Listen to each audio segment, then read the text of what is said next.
to today's edition of Mental Health Matters. Today we have Seth Landerfeld on the show today. He's going to share with you about his mental health diagnosis and how he's currently living in recovery. So get you something to drink and get you something to snack and come on back.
All right, Seth, here we go again, man. Once again, I'd like to start off with thank you for taking the time out to just, share your story about mental health and how you're doing and just sharing ideas and giving tips on how people can live in recovery with a mental health diagnosis. Why don't we start off again with you introducing yourself and we'll just go from there. Cool. Thank you for having me, man. I really appreciate this. As much as this helps you, I guess, it helps Yeah. me. It helps me a lot. It's something I strive to do daily, and I keep doing because this is what gives me uh, my recovery today. Um, so I'm Seth Landerthal. I was born in Birmingham, Alabama, born and raised there. Nice. I have experienced a life worth living today, and it gives me help and it gives me hope and strength to share this with other people. Yeah. So, Seth, so let's talk a little bit about your mental health diagnosis. Were you actually diagnosed, or do you just have symptoms that you assume that you have certain mental health challenges? Or I see it's so tricky today because some people don't like to use the word mental health challenges. Some people don't like to use mental health diagnoses. So it's all type of terminology. So I do apologize to anybody if I am offending them my by me, just expressing the way that I pronounce or naming the mental health diagnoses per se. So, have you been diagnosed or Oh yes, okay? I have been diagnosed with several things. It Okay, doesn't offend me, and again, I'm with you. If it does offend you, I'm sorry. I'm just telling my story and my side of the story and my truth, okay, which I'm open and free about because knowledge is learned and people grow from that. yeah, So yes, I've been diagnosed with ADHD, OCD. Um, I at one point in my addiction, I was diagnosed with psychosis because of my amount of drug use, and I've been diagnosed with anxiety and depression as well. okay. So, talk a little bit about what is ADHD and psychosis. I want you to kind of break those down for people who may not have an understanding of what they are. Right. ADHD. Excuse me. Hang on. You could just give ADHD. a generic terminology if you want to just explain the best way you know how. Right. ADHD is attention deficit hyperactive disorder. And that is basically, I can't focus and I'm striving to get dopamine and serotonin in my brain so I can focus and gain focus on things. The best way I can explain ADHD is like um, a volume knob that you have no control over. Um, Most people's is at a 5, and mine will either be a 0 if I don't care about it or if I don't see it being any help to me, or 1,000 if Okay. I just hyper focus on things, so to speak. Okay. What And about psychosis? Psychosis is, I haven't done as much research on psychosis. Psychosis, what I know is you'll hear voices, you'll hear delusions, and you'll be delusional. And that comes from long term of no sleep, chemicals in your body and brain that you don't need in your brain or whatnot. And it's weird how that connects with me because originally when I was younger, to tame my ADHD, they would give me Adderall. And then what caused my psychosis was methamphetamine. And methamphetamine is some of the chemicals used to make up Adderall. So the addictive mind of myself told me um, that, oh, I can do meth because I was prescribed to Adderall, which in turn gave me psychosis. Okay. And anxiety, explain a little bit about that Um, and depression. my anxiety is from feeling like I'm not worth, or from the things that I've done is going to keep me from getting things. Anxiety to me is I also like I hate tiny closed places, stuff like that. And I feel like um, there's a part of me that I feel like I have something I can offer, but there's a part of me that when I get in certain situations, if I say anything about it, I'm gonna get shunned or looked down upon, and that gives me a lot of anxiety. My depression is from um, depression is just from different things that have happened to me in my life, and I feel like I am undeserving, um, or I've done some bad, terrible things in my life that I don't deserve to have this. Would be a better explanation. Okay. Um, yeah, How old were you when you was diagnosed? with ADHD, Yeah, just what your first mental health diagnosis. How old were you? 7 years old. Okay. I Okay. used to I used to go to a psychiatrist and psychologist weekly, and when that was diagnosed with ADHD, they made me take Adderall and Ritalin and all of the different new brands because when I was younger, that's when those were just now hitting the market, and they were testing them on people, I guess, or just now getting them out. Um, and my school told my mother if I wasn't prescribed to it and I didn't take it, they would put me out of school really early. So Okay. So how did or I guess should say how was your life with the diagnosis? Like just tell me some of the highs and lows with that for you. So one of the main things I can remember was I think it was George Bush was in office, and he came out with No Child Left Behind, and Yeah. I was in middle school, maybe possibly, and that was a program that put learning disability people in different classes. So like when they would take tests, they would come and pull out the learning disability children out and take them to another room and give them a different test. That automatically made me stand out, and other kids would make fun of me and say, you Yeah. know, oh, he's blah blah blah, and all these Yeah. other things, and make fun of me and whatnot. Um, and I had a lot of angst towards that, to the point to I'm also dyslexic, and a lot of people when they would call me to read in class, I would just be nervous and get a lot of anxiety and all of that as well. And um, that was one of the main things that when I got diagnosed with that, I had to be taken out and put into these different classes that everybody would already all the kids would know what it was for, and they would be like, "Oh, I wish I had that," blah blah, blah or blah, all these other things they would come at me with, and it was kind of like I would get bullied. Yeah, yeah, exactly. You know, I'm actually glad you shared that part of your story because I really wasn't, I didn't really think about that. Which leads me to another question. What can parents do to help their children who may be um, having to go to certain classes um, due to them having their own challenges? What can the parents do at home to prepare their children from getting bullied and teased at school about their diagnoses?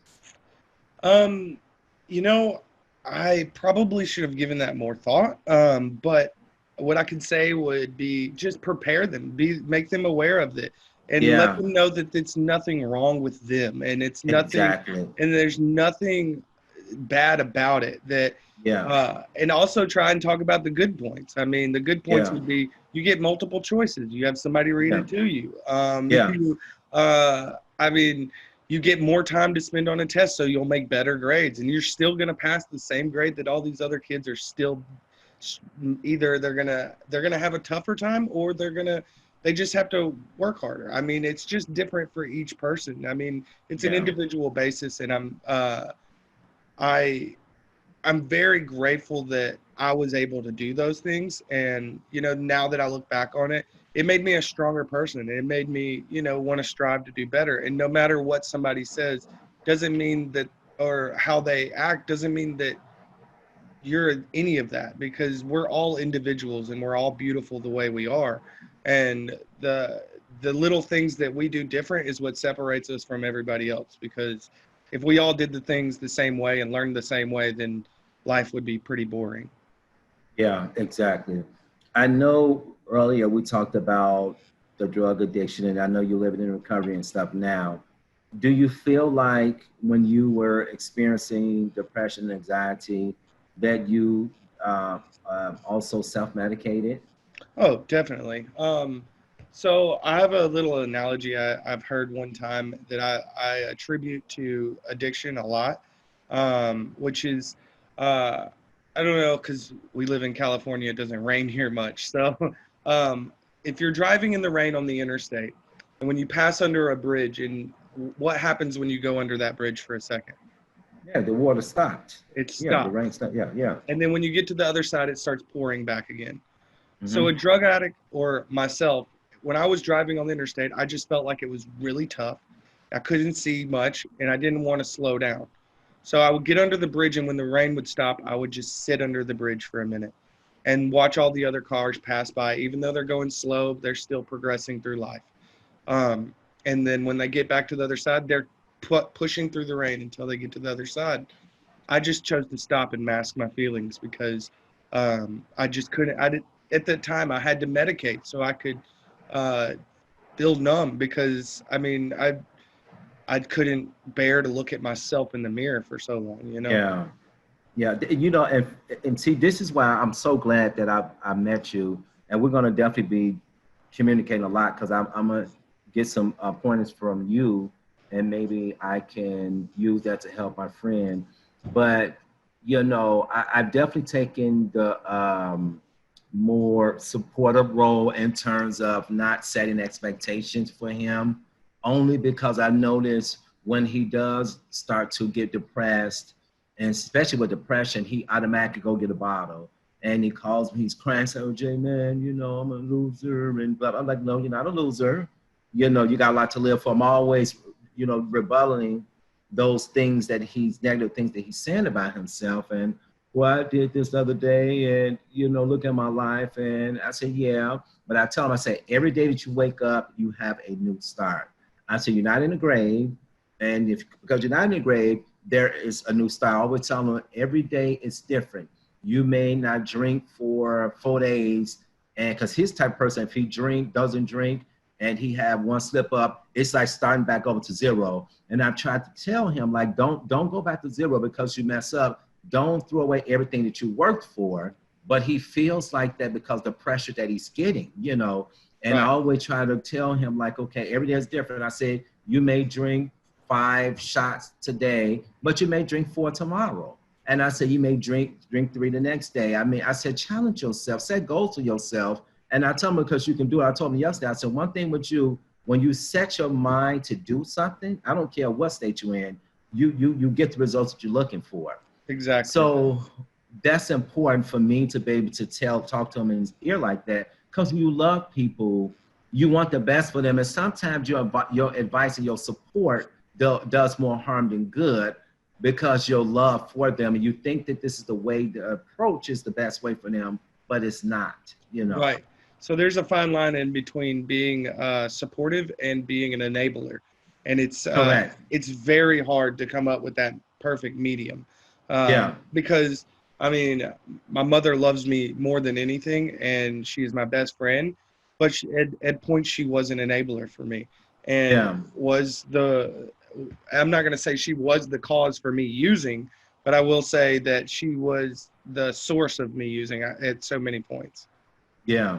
And Yeah. you know, it's hard to come up with that happy medium, but it's some of it's tough love, and some of it is being Right. there to, you know, you got to hold them, holding people accountable, hold me accountable, me at any time. Like, I know with Yeah. some of our past conversations, um, in different fields and stuff like that, you had told me something that that I did wrong, and back in the day, I would have just up and walked out, you know, and just, I'm not dealing with this, blah, blah, blah. You know, I don't have to have this. Today, I can say thank you, and Yeah. I'll start working on that. And thank you so much for your suggestions and your advice, and you just telling me what you see. Because if I don't see that, then I'm just feeding my addiction, you know? Yeah. Yeah. Exactly. Um, with some of the just say because I know there are days when people may just say, "Hey, you know, today I'm feeling down." He used to always say, "I have a," and I never knew this. I can't believe this. And even when I think about this today, he always say, "I'm battling a down feeling," but I never put two or two together that was depression. And I've been knowing this guy a long time, and I never put that together because he would be with somebody what we would call high functioning, like he, you know, jobs and just whatever, like really smart guy. But that never occurred to me. And so when it all came out, I'm like, man, I felt bad. I'm like, how can you miss that? This is like your brother, your friend, somebody you hang with all the time, and how could you not know he's depressed? You know, and That yeah, that is a key trait in addiction and depression. Addiction and depression are cunning together. You know, they we'll walk around with a smile on our face, and we'll walk around like nothing's going on, and we'll say something little like that, like, "Oh, you know, I'm just having a down day, or my day's just not so good," or "I'm doing good," instead of, I'm like, me, if I'm like, "Oh, I'm okay," you know something's wrong with me, because I usually say, "Oh, I'm incredible, I'm great," blah blah blah, yeah, stuff like that. But with depression and addiction, it can be very, you know, depression sometimes is a laugh on somebody's face, but we think, and we've been fed, that depression is a sad face and crying in a uh-huh, certain look, when that's not the case with certain things. Uh, Depression and anxiety, there's no face on it, you know, a lot of the times. And that's when it's scary, because that's when people do things that we were not expecting. I yeah. used to walk around with a smile on my face and no one would know anything. And then the second I got away from people, I would just be doing as much dope as I could, just so I could just numb myself. Yeah, yeah. What advice would you give someone who is battling whatever mental health diagnoses? What advice would you give them in order to start on their road of recovery and get help, whether it's medication, whether it's support group? You know, what advice would you give them? For starting recovery Yeah, is because being honest with and yourself mainly. yeah, If nobody else, be honest with yourself, and you don't have to tell anybody, you just tell yourself. And you know, think about the things you want in life, and then think of how they're going to work in your life, and then think about how the past and the things that you've done and the things you haven't done have been working for you, you know, yeah, whether it's addiction or whether it's just depression and anxiety and stress. um, the um, the real key to it is being honest with yourself and starting to change up one thing at a time. Like, my yeah, whole path to recovery, I see, started when in 2014, the first time I got arrested. Um, I was abstinent from drugs for some time, but it didn't fix my addiction. But I started a pattern changing process. I hated waking up in the morning, and I would sleep really late. So while I was in a terrible situation, I started waking up and having gratitude for the things that I have at that moment, and waking up and being happy. Start making my bed one day at a time, and then gradually start building other changes. Finding a support group and things like that is just find people that you want to strive to be more like, and Yeah. find something like, for me, when I used to go into certain rooms, I wouldn't talk to a lot of people, but then I would start. For me, it was very materialistic. For me, is how it started. Was I would see somebody telling their story, and I would look at their shoes, and if they didn't have cool shoes on or a cool watch on, I didn't want anything to do with them, just because I was like, what do they have that I want, And then I would start gravitating to people that had more time than me, clean, or more a successful story, or something that I wanted to build towards, and then it slowly became to me, grabbing little pieces from everybody, and saying, I want to have this about myself. I want this about myself. I want to be like this. I want to have this kind of attitude. I want to have blah, blah, blah. And then just start going towards that. And, if the main thing I can say is, we cannot tell when somebody's bottom is there. And, Yeah. only the person can only determine that. And yeah. Seth, why do you think, or what do you think we need to do about the stigma that's attached to mental health? The stigma attached to mental health, a lot of it is just being accepting. And I hate to say this and sound like a jerk, but mind your own business, because like you never know what people are going through. And like something that I always love to say is, being nice and kind doesn't cost a thing, and that's just being there and reaching out and saying, how may I help, and how may I be of service to you at some point. um, I'm always an advocate for being there and being of support and trying to help any way I can. Because I mean, just offering suggestions to people costs nothing, Yeah. And I don't have much money or anything like that, but if I have $1 or two and I can take somebody out to eat, or get them a burger or something like that, then I'm always willing to do that. As well as something that I used to do as a teenager, when I first started doing photography. I was going through a hard time, and I started picking up homeless people. And this is just me showing my gratitude, and showing willingness to learn and grow from anybody, any person, because you can always learn something from somebody. You may not see eye to eye on one thing, but I guarantee you we can see eye to eye on something. Yeah. And I used to pick up somebody from the streets, take them out to eat, and take them to get a shower, and buy them one little thing in exchange for them to let me shoot their photos, let me hear their story, and ask them one question. And the one question would always be, what is the best thing you've ever learned over your journey? And the best Yeah. thing that I ever heard from that little period of my life was, um, learn to love yourself, because if you can't love yourself, you cannot show true love. Yeah. That's important. And So, that's the main thing, is finding out how to love and like yourself. And then you can grow so much better and share so much more.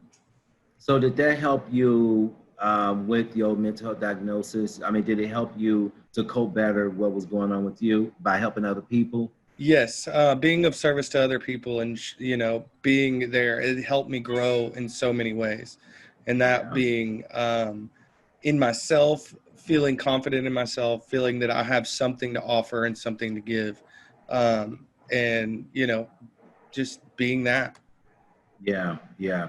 I think it's challenge when, like, when you come from a family, or if you have friends, or people that's close to you who have no experience with alcohol or drug use or mental health diagnoses. Or like my family, we didn't come from a family where we came from a whole lot of drug addictions, let me tell you. But there was not a lot of mental health stuff going on in my family, but it was there. Well, I should say it was not acknowledged until later on. People got older and things started happening, and behavior patterns started to show. And so, oh, now, but this has been going on all the time. And I think society has opened up more about mental health and talk about mental health, because I think in each family, is present. It's present in some way, shape, or form. Is present in all of our families, whether we want to acknowledge it or not.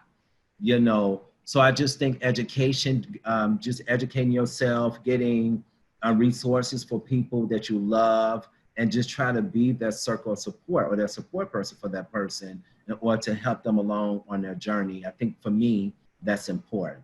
You Very. know, yeah. It is very important. I don't come from a family that, so my mother, she wasn't an addict or anything like that. My father, I didn't hardly know enough, but he wasn't really an addict. M- my brother was somewhat of an addict. And my the grandparents that I grew up with, my grandfamily, they were not addicts. Wow. It, Interesting. yeah, it is different because they didn't really know what to do with me, and Right. I don't blame them at all. I know they just seeked and tried as much as they could, and my mother Yeah. would go without so I could have so many times, Yeah. which I'm very grateful for, but also I could see as an enabling in Yeah. so many ways. But they would always do whatever they could to give me what I wanted, and I'm very grateful for that. But what what helped me was just surrounding myself with people, either helped me into the drug addiction or into my mental instability, or helped me out of it. Either way, it Yeah. was just the people I surrounded myself with, and the people that I grew fond of. Yeah, it's interesting. With my friend, he doesn't have any friends other than I mean, he have church friends and stuff, but he doesn't have friends that he drink with, do pills with. Someone. He does it all by himself. Right, and And that's a he, go typical ahead. thing with people battling addiction, which Uh is huh. isolating and doing it alone, uh, Yeah, in so many ways. yeah, yeah. And so he's at home, and I'm not saying it's like it's a bad thing, by the way. I think it's a good thing that he got support from his family because he does come from an awesome family. He got in a very, very close, religious. He comes from a very good family, very good family. So I feel like he has that an edge where he doesn't have like a lot of different people around him who's doing it, drinking and driving or whatever he's doing, doing drugs, whatever. He has that because I've heard a lot of stories and a lot of people have multiple friends who's in the same boat that they are in, which it seems making it a lot more challenge to get out. It is. Yeah, Isolating is one of the dangerous things about our yeah, addiction, with an addiction or mental disability. Either way it goes, yeah, because that's when things become more real, and you can easily slip away. yeah, And that's why having a support group and having people around you that you strive to be alike, and going to meetings and group gatherings of people just having fun and showing you how to have fun. Along with what I said with learning how to love yourself is how you show love to other people. Learning how to have fun with other people will allow you to have fun with other people, right. and actually keep yourself out of there, especially when you have mental disabilities. Um, I, I try not to stay in that zone. If I isolate, my mind runs wild, and I tell myself all kinds of things, all kinds of stories, and I will talk myself into a depression really quick, which could turn into me either losing clean time or losing connection with what I have going on right now. Yeah, that's important. That's very important. So, what advice can you give me as a friend, as a brother to this guy?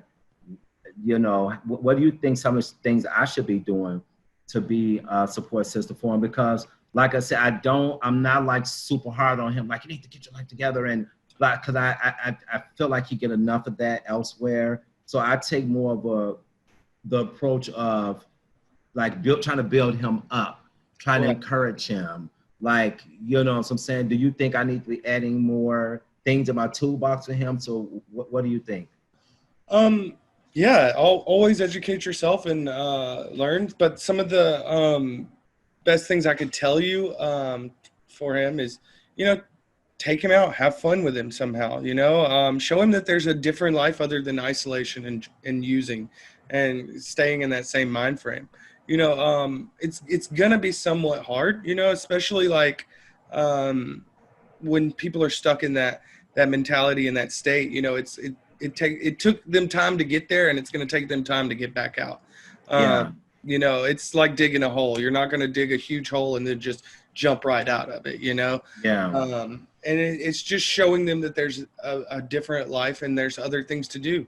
And, you Yeah. know, I'm just 7 months in, and I'm still kind of shaky, you know, because there's something I've heard that once you've been in a certain way of life or an addiction of some type for so long, it takes about 3 years to get yourself back out. So Yeah. it's not going to be overnight. It's going to be of time. And, you know, maybe show him and educate him and get him, find things that he's interested in for sure. Get to know him that way, and then find the things that he's interested in and start putting those into play in his life, and then finding out more about him. Because like I said, addiction and mental disabilities sometimes are a lot selfish. A lot, like mine was hecka selfish, like really selfish. So Yeah. things about me I wanted to hear and learn more about. Things Yeah. that I saw myself in the positions I was in, I wanted to see and learn more about. Yeah. Yeah. Okay. Well, thank you so much, Seth. And that's the end of our show. We run out of time, but I'm going to talk to you a little bit more offline. And that is it for today's edition of Mental Health Matter. If you would like a DVD copy of this show, or if you would like to be a guest on the show, or if you would like to learn more about our show, please dial 916-366-4600. Thank you.